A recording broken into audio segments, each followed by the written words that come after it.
Di ba nga, dapat sa'yo parusahan. Ikaw pa ang matapang. Ikaw awa naman pala yung mga kapitbahay mo. Ano? Salita ka.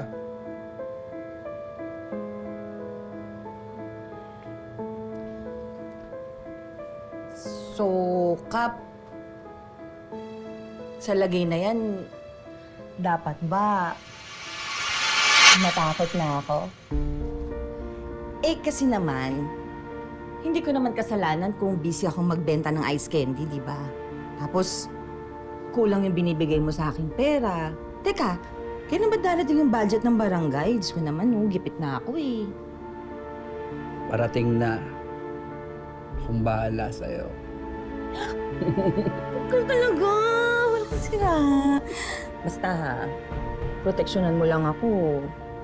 Lahat ng gusto mo, ibigay ko sa'yo. Yan ang gusto ko sa'yo eh. Masunurin ka.